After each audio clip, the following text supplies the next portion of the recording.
warahmatullahi wabarakatuh. Berjumpa lagi dengan saya Diana Novitasari SPD, calon guru penggerak angkatan 7 kelas 48 dari Kabupaten Jember. Pada kegiatan kali ini saya akan melakukan kegiatan pra-observasi untuk aksi nyata modul 2.3 supervisi akademik berbasis coaching. Kali ini saya ditemani oleh rekan saya, Bapak Riki Faut Roti SPD, guru kelas 5 di UPT Satuan Pendidikan SDN Kaliwining 2. Monggo Pak Riki bisa memperkenalkan diri terlebih dahulu. Assalamualaikum warahmatullahi wabarakatuh. Saya Riki Faut Roti, guru kelas 5 SDN Kaliwining 2 Rambi Puji. Terima kasih Pak Riki atas perkenalannya. Seperti yang sudah saya sampaikan tadi ya Pak Riki, kali ini kita akan melakukan kegiatan percakapan pra-observasi untuk membicarakan tentang sejauh mana persiapan-persiapan yang sudah Pak Riki lakukan dalam kegiatan pembelajaran yang nantinya akan saya observasi, Pak. Apakah Bapak Riki hari ini ada waktu, Bapak? Ada waktu, Bu. Terima kasih. Siap berarti nggak, Pak? Untuk Siap, bercakap-cakap ya. siap. Jadi percakapan yang kita lakukan di sini rileks saja, Bapak. Iya. Karena kita akan membicarakan tentang sejauh mana persiapan Pak Riki dalam mempersiapkan kegiatan pembelajaran. Jadi di sini kita akan sharing lah Pak, berbagi tentang apa saja yang sudah Pak Riki kerjakan untuk kegiatan pembelajaran. Kemudian jika ada kesulitan, monggo sekarang kita bicarakan bersama. Gitu ya Bapak ya. Untuk yang pertama ya Bapak, saya ingin menanyakan tentang tujuan pembelajaran pada RPP yang Pak Riki buat. Tujuan pembelajaran di RPP yaitu siswa dapat membuat keterangan informasi fungsi bagian organ pernafasan manusia dari gambar yang telah saya siapkan ini. Gitu ya Pak. Jadi tujuannya adalah siswa dapat membuat keterangan informasi fungsi bagian organ pernafasan manusia ya Pak ya, dari gambar yang sudah disiapkan oleh Pak Riki. Kemudian Pak, untuk kegiatan pembelajaran ini area pengembangan yang hendak dicapai oleh Pak Riki sesuai dengan RPP yang sudah dibuat itu apa Pak? Yaitu mengembangkan area pada aspek pengetahuan dan keterampilan dari yang sesuai indikator pada RPP. Gitu ya Bapak. Jadi area yang ingin dikembangkan adalah pada aspek pengetahuan dan keterampilan. Untuk rancangan pembelajaran yang nantinya akan diterapkan oleh Pak Riki di kelas, mulai dari strategi pembelajarannya, itu kira-kira Pak Riki akan menerapkan apa Pak? Yaitu strategi pembelajarannya, saya tertarik menerapkan pembelajaran yang dilakukan oleh Budian di kelas 2, yaitu melaksanakan pembelajaran berdiferensiasi berbasis konten dan produk yang terintegrasi dengan PSE. Bagus sekali ya Bapak ya. Jadi bisa saya simpulkan bahwa Pak Riki akan menerapkan strategi pembelajaran berdiferensiasi yang berbasis konten dan produk yang nantinya juga akan diintegrasikan dengan pembelajaran sosial emosional ya Bapak ya. Wah, luar biasa sekali Bapak. Untuk pembelajaran diferensiasinya ini, apakah Pak Riki sudah melakukan pemetaan kebutuhan belajar untuk siswanya? Iya, ya yang akan saya lakukan yaitu berdasarkan aspek gaya belajar siswa ya. Yang terdiri dari 3 macam, yaitu audio visual, visual dan kinestetik. Begitu ya Pak. Jadi ada 3 gaya belajar yang dimiliki oleh siswa ya Pak, yang nantinya akan dikembangkan dalam pembelajaran berdiferensiasi ini ya Pak ya. Tadi saya juga menyimak Pak Riki akan melakukan pembelajaran sosial emosional ya Pak ya. Pada KSE apa Pak yang akan fokus untuk ditingkatkan pada pembelajaran ini? Pada KSE kesadaran diri dan manajemen diri. Wah, bagus sekali Pak kegiatan yang sudah disiapkan. Selanjutnya untuk model pembelajaran yang akan digunakan oleh Pak Riki nantinya apa Pak? Cooperative learning tipe TWS itu. Oh bagus ya, jadi tipe Think Red Cell. Metode pembelajarannya Bapak? Metode tanya jawab, diskusi kelompok, dan penugasan. Jadi metode pembelajarannya sudah sangat variatif ya Pak ya. Jadi ada 3 metode yang nantinya akan diterapkan oleh Pak Riki dalam kegiatan pembelajaran itu. Selanjutnya Pak, untuk media pembelajaran yang akan Pak Riki gunakan dalam kegiatan pembelajaran ini apa saja Pak? Media pembelajaran yang akan saya gunakan yaitu sesuai dengan strategi pembelajaran yang akan saya terapkan, yaitu pembelajaran berdiferensiasi berbasis konten dan produk. Maka media yang akan saya gunakan yaitu antara lain media atau materi berupa media PPT, itu untuk siswa yang memiliki gaya belajar visual itu yang pertama. Yang kedua yaitu materi berupa media video Itu siswa yang memiliki gaya belajar audio visual, itu yang kedua. Yang ketiga, materi berupa media puzzle untuk siswa yang memiliki gaya belajar kinestetik. Dan yang keempat, saya juga akan menggunakan media LKPD berdiferensiasi pada saat kegiatan diskusi kelompok. Itu yang akan saya berikan pada anak-anak. Yang kelima, yaitu saya juga akan menggunakan media pin emoji ya, pada kegiatan awal pembelajaran untuk melakukan pembelajaran PSE pada KSE kesadaran diri. Wah, luar biasa sekali ya Pak ya. Jadi media yang Pak Riki gunakan, saya simak di sini sudah sangat variatif sekali dan sudah sangat inovatif sekali ya Pak ya. Karena ada beberapa media yang digunakan untuk memenuhi kebutuhan belajar siswa, khususnya pada aspek gaya belajarnya yang berbeda ya Pak ya. Saya tadi juga menyimak Pak Riki sudah akan menerapkan media pin emoji juga ya untuk melaksanakan pembelajaran PSE pada KSE kesadaran diri ya Pak ya. Luar biasa Pak yang sudah Pak Riki siapkan. Selanjutnya Pak, kira-kira kesulitan apa yang Pak Riki temukan, mungkin kendala yang akan dihadapi ya Pak ya ketika melakukan kegiatan pembelajaran nantinya? Mungkin yang ada di pikiran Pak Riki sekarang, kira-kira kesulitan ini yang akan saya hadapi gitu Pak. Kalau diskusi kelompok LKPD itu Bu, kesulitannya yaitu pengaturan waktu pada kegiatan anak-anak tersebut untuk diskusi dalam mengerjakan LKPD. Jadi, untuk mengatur waktunya. Kesulitannya mungkin pengaturan waktu untuk anak-anak ya Pak? Iya, untuk anak-anak. Karena untuk anak SD kadang nggak disiplin waktu ya Pak ya? Kadang nggak disiplin, kadang terlalu lama sehingga waktu jamnya habis gitu. Oh gitu. Lalu kemudian menurut Pak Riki solusi apa yang bisa diterapkan untuk mengatasi kesulitan itu Pak? Saya kan untuk mengatasi hal tersebut yaitu saya akan menetapkan durasi Bu, untuk waktu yang jelas agar anak-anak disiplin waktu, sehingga pada waktu pengerjaan itu berapa menit gitu. Saya akan tentukan waktunya supaya anak-anak disiplin. Bagus sekali ya Pak ya. Jadi Pak Riki nanti akan menerapkan langkah pengaturan durasi waktu ya Pak, supaya anak-anak bisa menyelesaikan tugas sesuai dengan durasi waktu yang sudah ditetapkan. Gitu ya Pak ya. Selanjutnya Pak, waktu yang akan kita laksanakan untuk kegiatan observasi kapan Pak misalnya Pak Riki? Pada hari Selasa besok, tanggal berapa hari Selasa besok? Hari Selasa, sekarang tanggal berapa Pak? Sekarang tanggal 12 ya Pak ya? 12. Berarti hari Selasa 15. ya, tanggal 15 Mei ya Pak ya. Jam pelajaran berapa Pak? Jam pelajaran pertama. Jam pelajaran pertama. Jadi nanti saya akan melakukan kegiatan observasi pembelajaran di kelas Pak Riki pada hari Selasa tanggal 15 Mei ya Pak ya. Jam pelajaran ke-1. Itu ya Pak ya. Selanjutnya Pak, dari kegiatan percakapan yang sudah kita lakukan, apa yang Pak Riki dapatkan? Alhamdulillah Bu, yang saya itu senang mendapatkan ilmu dari calon guru penggerak. Yang pertama, yang kedua, saya lebih percaya diri untuk melaksanakan pembelajaran di kelas nantinya karena dipandu oleh Budian yang CGP angkatan 7. Terima kasih Pak. Saya juga menemukan banyak sekali pembelajaran ya Pak dari kegiatan percakapan kita tadi. Saya juga belajar banyak dari Pak Riki. Ternyata dalam mempersiapkan kegiatan pembelajaran, Pak Riki sudah menyiapkan berbagai macam media yang sangat variatif sekali ya Pak ya. Tadi Pak Riki juga sudah merencanakan untuk melaksanakan pembelajaran berdiferensiasi ya Pak ya, yang berbasis konten dan produk.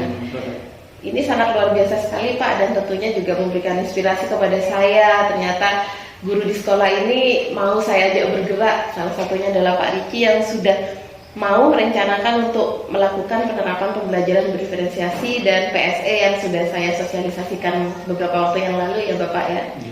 Baiklah Pak Riki, mungkin untuk percakapan kita kali ini cukup sampai di sini saja. Terima kasih atas waktu Pak Riki yang sudah bersedia untuk meluangkan waktunya bersama dengan saya ya Pak ya. Semoga nanti pada kegiatan observasi dalam melaksanakan kegiatan pembelajaran Pak Riki bisa melakukan kegiatan pembelajaran yang lancar, sukses sesuai dengan skenario pembelajaran yang sudah Pak Riki susun dalam LPP. Sekali lagi saya ucapkan terima kasih Pak Riki atas waktunya Bapak. Sampai jumpa di tahap berikutnya. Assalamualaikum warahmatullahi wabarakatuh. Waalaikumsalam warahmatullahi wabarakatuh.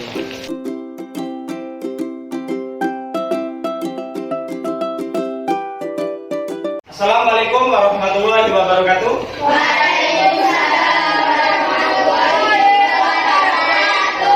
Gimana kabarnya hari ini? Siap semuanya?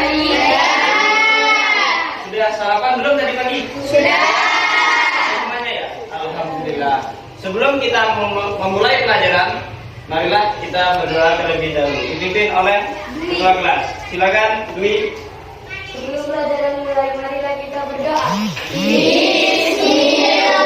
Pagi hari ini tambah semangat, marilah kita bernyanyi Hari Merdeka.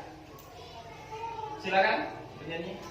17 Agustus tahun 45, itulah hari kemerdekaan kita.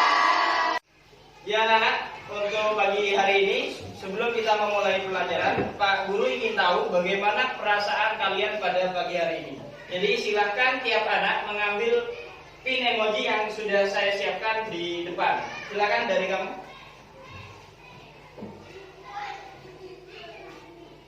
Ya lanjut. Lanjut berurutan terus.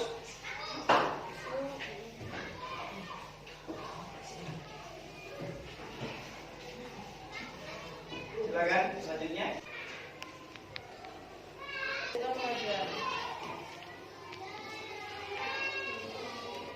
Ya anak-anak, kalian sudah mengambil pin emoji tadi. Ada yang mengambil bahagia, ada ya kecewa, sedih. Nah, saya ingin tahu apa alasannya mengambil emoji tersebut, perasaan tersebut. Perwakilan dari tiap-tiap kelompok, coba silakan kamu mengambil pin emoji apa sih? Mengambil pin emoji apa? Bahagia. Sangat bahagia. Ya, kenapa alasannya? Coba ceritakan. Karena kenapa? Kenapa mengambil bahagia? Oh, belajar bersama teman-teman. Kenapa memilih pin emoji bahagia? Karena saya tadi pagi merasakan Sama ini. Alhamdulillah. Ya. Silakan duduk. Sudah ya, untuk sekarang saya ingin menjelaskan tujuan pembelajaran pada pagi hari ini, yaitu siswa dapat membuat keterangan informasi fungsi bagian organ pernapasan manusia dari gambar yang telah Pak Guru siapkan. Itu adalah tujuan pembelajaran pada pagi hari ini. Semuanya ikuti Pak Guru. Coba sekarang menghirup nafas. Coba. Lalu dikeluarkan pelan-pelan. Satu kali lagi. Coba. Terus dikeluarkan pelan-pelan. Ya. Pak Guru akan tanya apa yang barusan kalian lakukan. Ya, bernafas ya? Ya. Bernafas. Manusia itu bernafas, dan pembelajaran pagi hari ini yaitu bagaimana cara tubuh mengolah pernafasan. Ya anak-anak, Pak Guru sudah menyiapkan gambar pada slide. Coba silahkan kalian simak gambar tersebut dan kemukakan apa pendapat kalian tentang gambar yang Pak Guru siapkan ini. Tidak bisa bernafas, susah bernafas. Kenapa Kak? Kok susah bernafas? Karena udara yang tercemar, asap udara yang tercemar ya.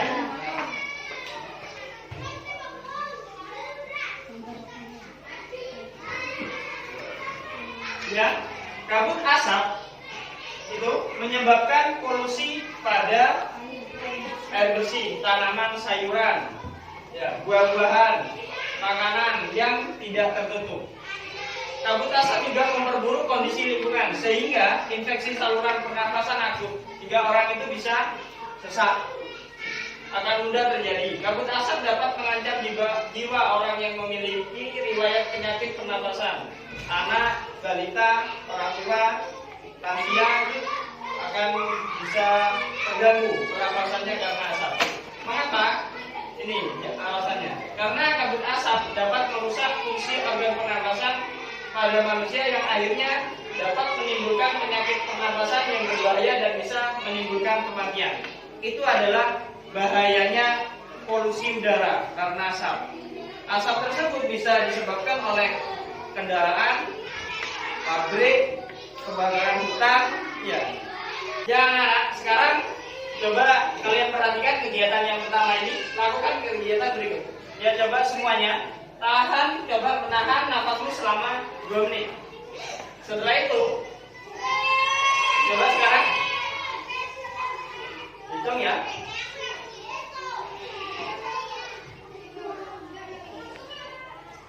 Ada yang kuat? Yang sudah lepaskan. Kamu rasakan?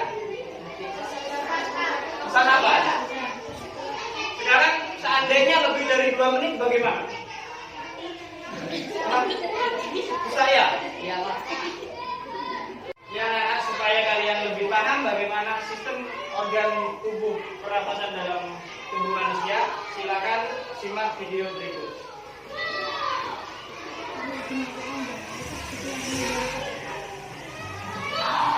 Manusia, hewan maupun tumbuhan, sebagai makhluk hidup, kita perlu oksigen untuk hidup. Waktu bernafas, kita mempunyai organ-organ yang bekerja sama dan membentuk sistem organ yang bekerja mengatur oksigen yang ada di lingkungan hidup sampai pada setiap sel yang kita berkontraksi. Posisi diafragma mendatar menyebabkan rongga dada dan paru-paru membesar.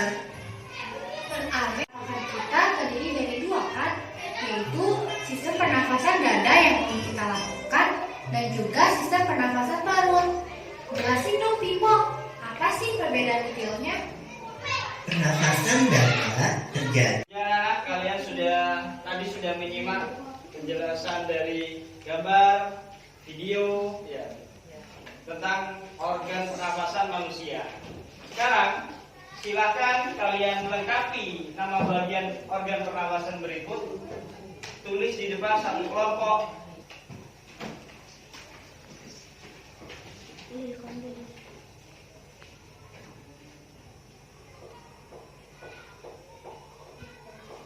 Yang nomor 1 hidung. Nah, sekarang Pak Guru akan memberikan LKPD pada setiap kelompok masing-masing, dan LKPD menurut jenis kelompoknya dan dikerjakan bersama-sama dengan satu kelompoknya.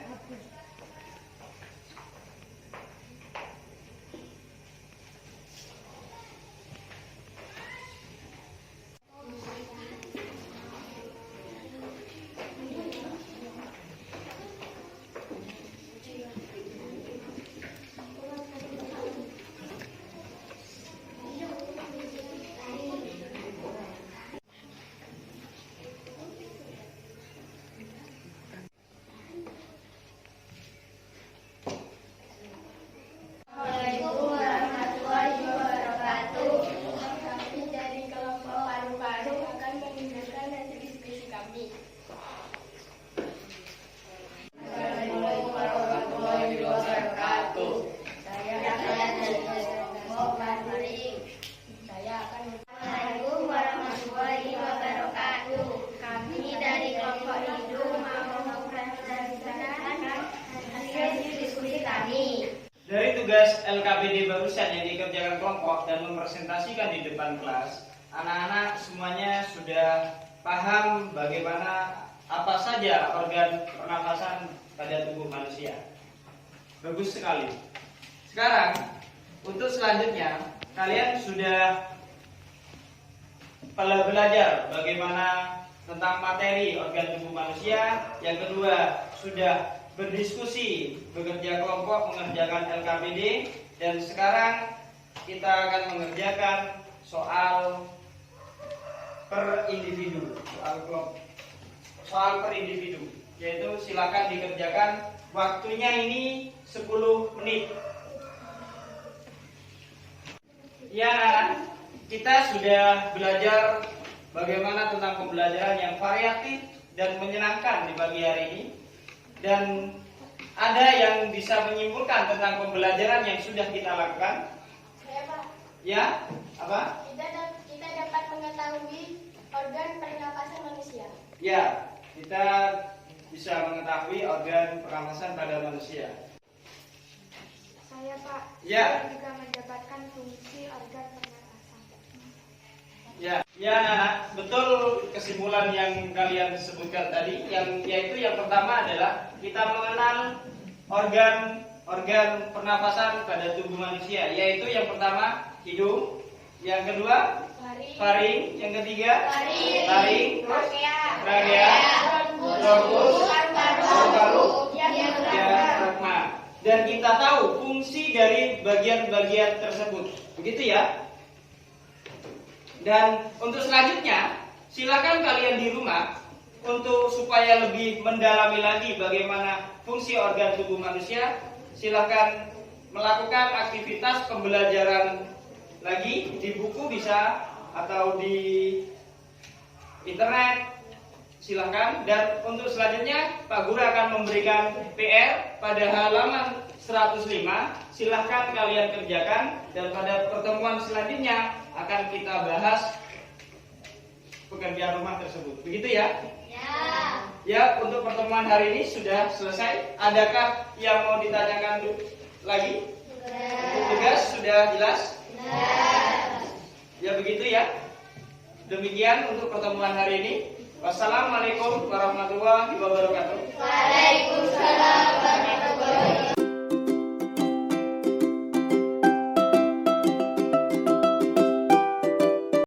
Assalamualaikum warahmatullahi wabarakatuh. Pada kegiatan kali ini saya akan melakukan percakapan pasca observasi dalam rangka supervisi akademik berbasis coaching. Hari ini saya ditemani oleh rekan saya, Bapak Riki Fautrofi SPD, guru kelas 5 di UPT Satuan Pendidikan SDN Kalimun 2, dan juga didampingi oleh pengajar praktik saya, Ibu Tini Ari Nursiani SPD MPD. Saya mulai pendapatnya. Baiklah Pak Riki, bisa kita mulai ya Pak? Pada hari Selasa kemarin Pak Riki sudah melakukan kegiatan pembelajaran di kelas 5 ya Pak. Nah, pada kegiatan itu saya kemarin juga sudah melakukan kegiatan observasi di kelas Pak Riki. Mungkin hari ini saya ingin menanyakan kepada Bapak, bagaimana perasaan Pak Riki setelah melakukan kegiatan pembelajaran kemarin? Setelah selesai melaksanakan kegiatan yang kemarin, perasaan yang pertama saya itu yaitu tenang dan lega, Bu, karena sudah selesai melaksanakan kegiatan pembelajaran yang saya lakukan yang didampingi oleh Bu Dian. Lalu menurut Pak Riki ya Pak, apakah kegiatan pembelajaran yang sudah Pak Riki lakukan, apakah menurut Pak Riki sudah sesuai dengan langkah-langkah pembelajaran yang sudah disusun dalam RPP yang Pak Riki buat? Alhamdulillah kemarin yang saya lakukan pembelajaran itu sesuai, Bu. Karena yang pertama saya menggunakan metode atau media yang bervariatif yang sesuai dengan kebutuhan belajar siswa. Yang kedua saya menggunakan LKPD yang berdiferensiasi untuk mengakomodir kebutuhan siswa sesuai dengan belajarnya. Dan yang ketiga saya menggunakan Kinemoji untuk melaksanakan kegiatan pembelajaran pada PSE kesadaran diri. Cuma ada kekurangan, Bu, yaitu pada PSE PSE manajemen diri, yaitu pada anak diskusi itu masih ada di dominan pada 1-2 anak dalam setiap kelompoknya. Itu kekurangannya kemarin. Mungkin untuk kedepannya saya masih minta bantuan kemudian bagaimana untuk melaksanakan supaya anak-anak itu dalam setiap kelompoknya. Gitu ya Pak. Memang benar kemarin ketika saya melakukan tahapan observasi di kelas Pak Riki, saya sudah bisa melihat bahwa kegiatan pembelajaran yang dilakukan oleh Pak Riki sudah melakukan pembelajaran berdiferensiasi ya Pak. Dan saya juga melihat Pak Riki juga sudah menerapkan PSE, pembelajaran sosial emosional di kelas Pak Riki. Tadi saya simak Pak Riki masih mengalami kendala ya Pak. Ya, kendalanya pada pembelajaran sosial emosional yang KSE manajemen diri, begitu ya Pak ya. Jadi dalam keadaan diskusi kelompok kemarin masih ada beberapa anak yang kurang aktif. Kurang aktif kemudian dan ada beberapa saja yang aktif. Kalau menurut Pak Riki, kira-kira rencana pengembangan seperti apa yang mungkin kedepannya bisa Pak Riki lakukan agar nantinya pada saat pelaksanaan diskusi kelompok itu anak-anak bisa aktif secara keseluruhan di diskusi itu Pak? saya ingin menggunakan metode yang pernah Budian lakukan di kelas 2, yaitu metode stop, yaitu dengan metode stop tersebut motivasi anak bisa meningkat, terus emosi anak bisa stabil. Dan saya juga ingin menggunakan kartu peran untuk setiap anak supaya jelas perannya di dalam kelompoknya apa, sehingga tidak didominasi hanya 1-2 anak saja di dalam diskusi kelompok. Jadi nantinya rencana pengembangan yang akan Pak Riki lakukan adalah melaksanakan teknik stop ya Pak ya. Selain itu Pak Riki nantinya juga akan menggunakan kartu peran ya, supaya dalam diskusi anak-anak bisa melaksanakan peran sesuai perannya masing-masing.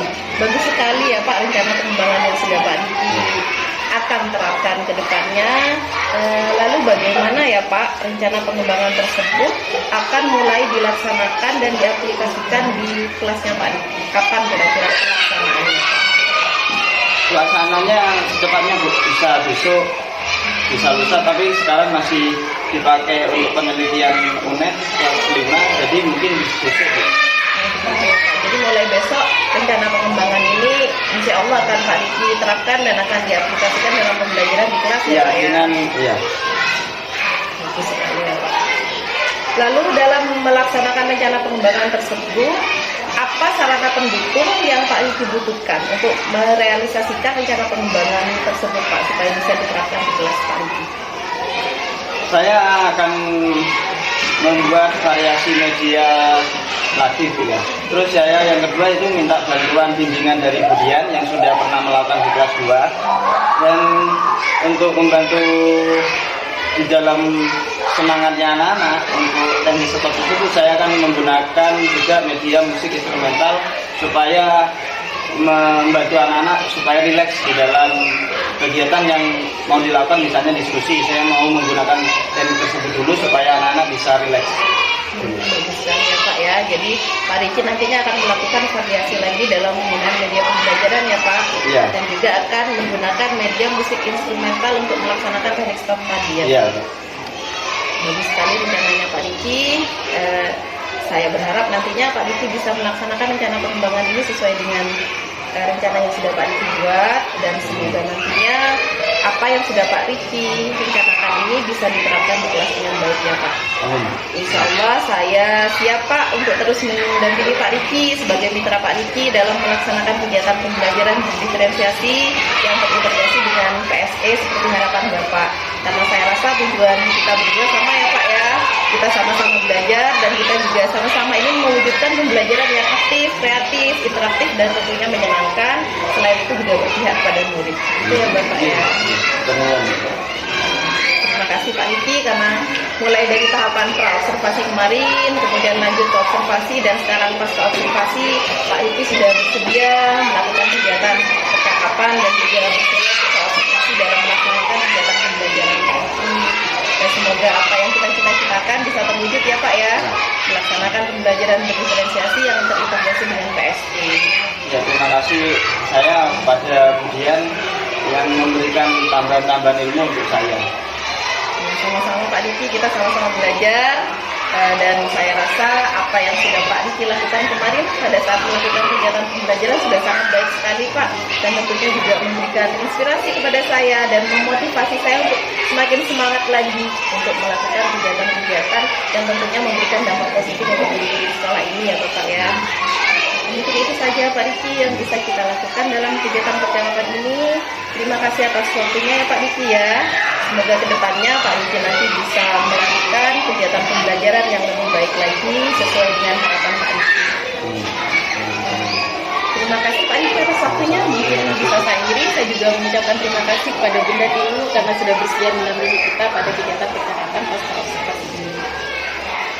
Saya akhiri. Wassalamualaikum warahmatullahi wabarakatuh.